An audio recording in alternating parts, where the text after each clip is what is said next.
I need help with weight loss. I'm 44 years old. I need to lose 10 pounds. Where do I start? This is JJ Virgin, 4-time New York Times bestselling author, celebrity nutrition expert, and fitness Hall of Famer.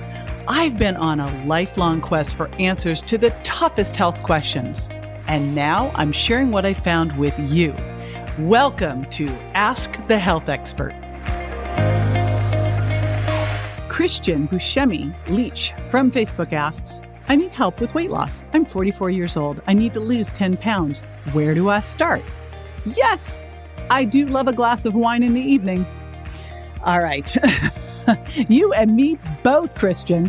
However, I love me some Dry Farm wines in the evening. And, I'll tell you a little story and then I'm going to be back to answer this question. But I'll tell you, when I made the shift over to Dry Farms, oh my gosh, I gave up ever having a little hangover, but I also dropped a little weight too. So check out Dry Farm Wines. That's what I have to say about that. Shout out to my buddies over there. And I will be right back to answer this question. Stay with me.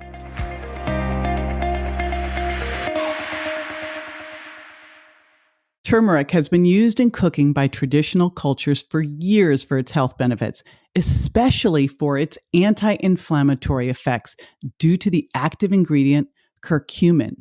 Now you can get those benefits deliciously in a mango nectarine fruit chew that has 100 milligrams of curcumin, which means just one a day gives you an effective dose and a little treat too. You'll actually look forward to taking your supplements. And because you're a listener, you get 10% off your purchase while supplies last. Just go to jjvirgin.com/chew and put in the code CHEW, all in caps, at checkout. All righty. We are back to talk about where do I start? So first thing, let's just get the wine out of the way because you say, I do love a glass of wine in the evening. Now, I did a really funny video a couple of years ago with Dr. Sarah Gottfried where I got this glass that you could pour a whole bottle of wine in. And one of the things that I've seen is that as people, like our portions can tend to expand if we do not pay attention. So it's one thing to have a glass of Dry Farm wines.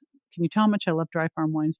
Dry Farm wines in the evening, a 4 max 6 ounce glass of wine. It's another thing to like pour yourself a super big gulp and go with it. So careful with that. And I'd also look at that and make sure that it's not impacting your sleep and it's not impacting your hunger. It's two things that alcohol can do that can mess you up and really mess up your ability to lose weight is they can make you hungrier the next day and they can interrupt your sleep.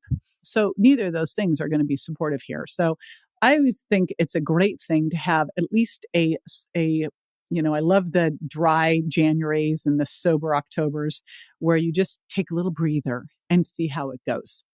So that's the first thing that I would say is let's just look at that and go, something to look at. And let's see if nothing else is working. That's where I would pull out. But just right now, make sure that you're drinking clean wine and not too much. All right. Where would I start? So here's where I'd start. Number one, I'd start by making sure that you are weighing in every single day. I never used to say this, and I want you to use a body fat scale so we can see what's really going on here, because there's a whole big difference between losing 5 pounds of muscle and losing 5 pounds of fat. You want to make sure that as you are losing weight, you're losing fat and holding on to or building muscle, because that changes your body composition and changes the way your body handles calories and fat. So super duper important is get yourself a body fat scale and weigh in every day and track that. And once a week, check your waist and your hip measurements because you want to make sure that if you're losing weight, you're losing your waist.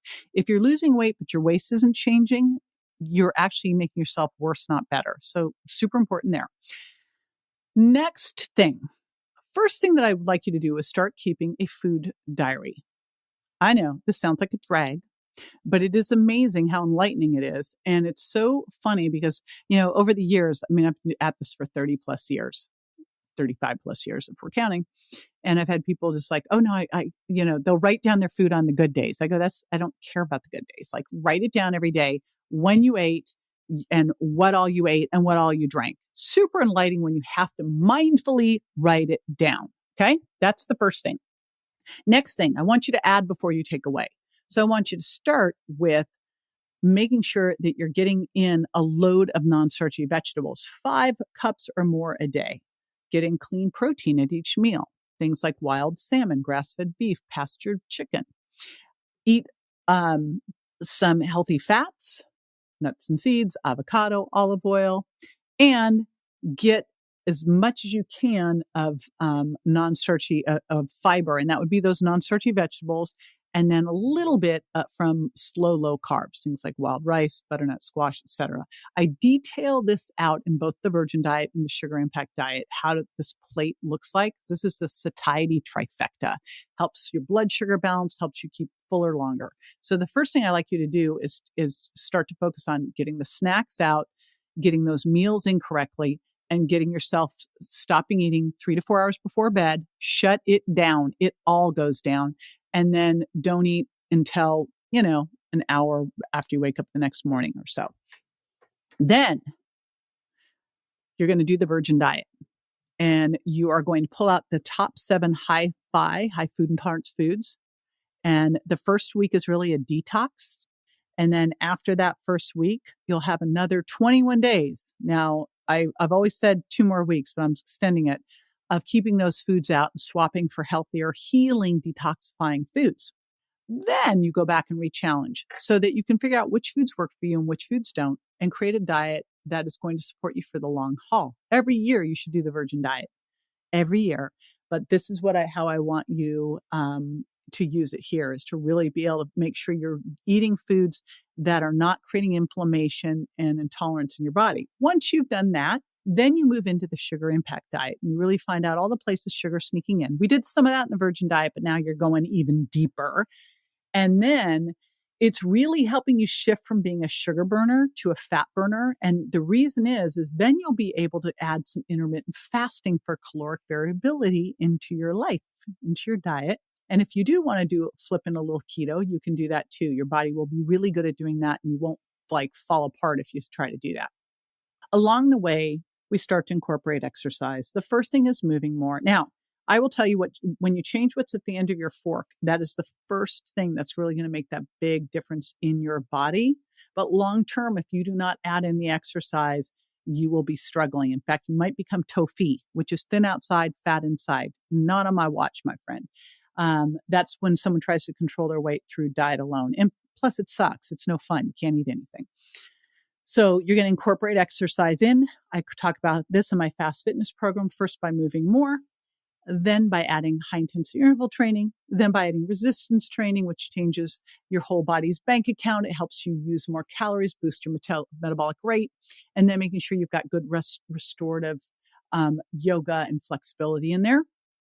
You also want to make sure you're getting good sleep, quality sleep every single night. Use something to track it. Use an Oura Ring, use a Fitbit, use an Apple Watch, track it. What you measure and monitor, you can improve.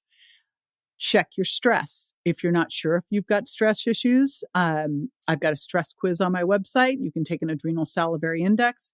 But if you are stressed out, it's going to raise your blood sugar, raise your insulin, cause you to store belly fat, break down muscle, mess up your sleep, blah, you can see. And it will start to mess up your thyroid. Make sure your thyroid's working well. If your thyroid's not working well, you're not going to lose weight.